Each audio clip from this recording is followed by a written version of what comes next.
Living History, World War II stories as told by those who were there.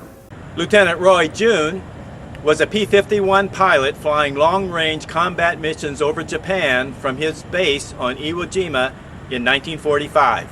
So we picked up our aircraft then and brought them back to Iwo, and at that time we were using Japanese Airfield Number 1, which is the one in the narrowest part of the island and also the one closest to Mount Suribachi.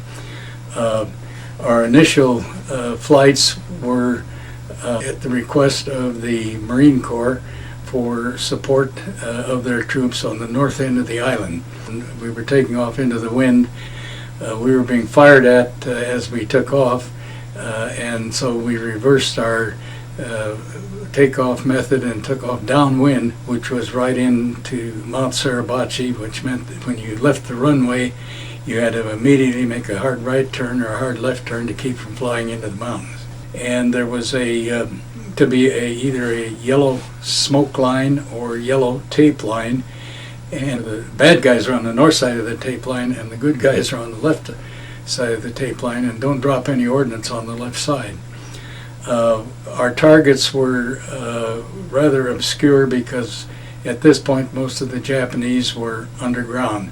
We were able to identify from aerial photographs some what seemed to be cave entrances, and these were our primary targets. We each aircraft carried 2 500-pound bombs. These were my first combat missions, and they were I think I flew 4 the first day and 3 the second day. In the first part of April of 1945, we began our long-range missions to Japan.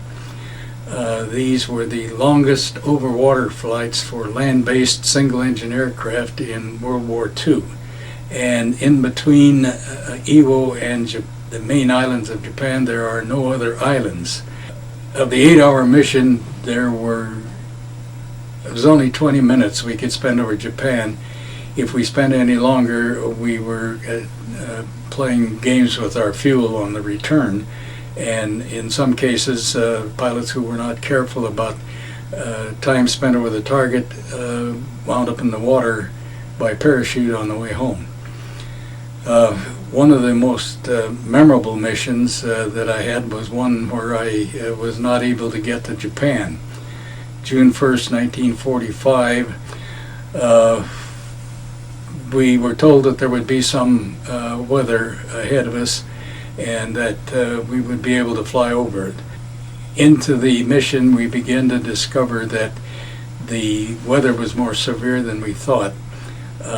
In retrospect, afterwards, we determined pretty much that it was the beginnings of a Pacific typhoon, which may have a clear space in the center anywhere from 10 to 50 miles across. I tied in close to my flight leader and his wingman, and my wingman was with me. After about 10 to 15 minutes in this weather, I broke out into the center and I was all by myself. There was not another aircraft in sight anyplace. I went up to I think close to 40,000 feet and found that I was not going to be able to fly over it. And then I dropped down to find that I was so close to the water with the violence that the thermals might bounce me into the water, so I knew I couldn't fly under it. I flew for a while into this overcast, and finally I broke out, and lo and behold, there was a B-29.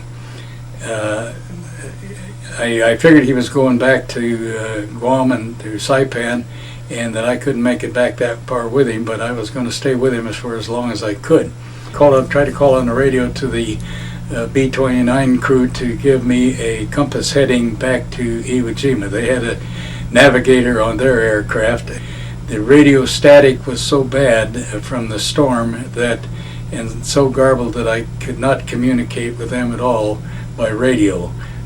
I flew up close in formation to him, and I saw his 2 side gunners pointing their guns at me, and I thought I better give these people some identification. So I flew out a ways away from the aircraft and gave them a side silhouette in a top silhouette of the aircraft, so they know it was a P-51 Mustang and not some Japanese aircraft. I flew with the B-29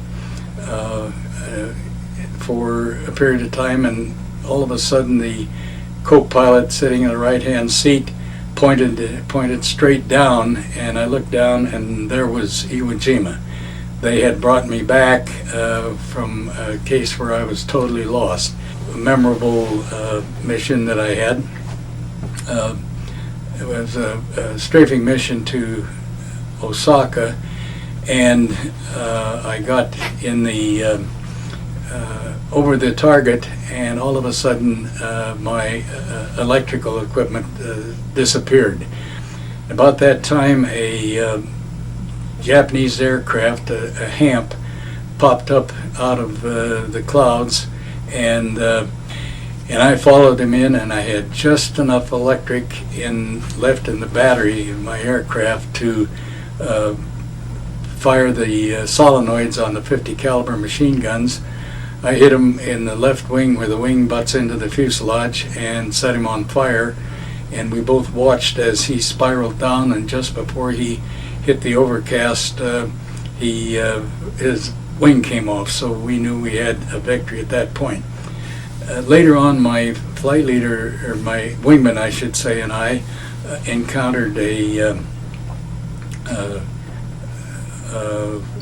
think it was another HAMP, and we both attacked. I attacked first, and again, almost a copy of the first victory. The hydraulic system apparently I hit because the wheels dropped and some parts started coming off, and then I had to break off to keep from flying into the aircraft, and then my wingman hit him, and we watched him go in.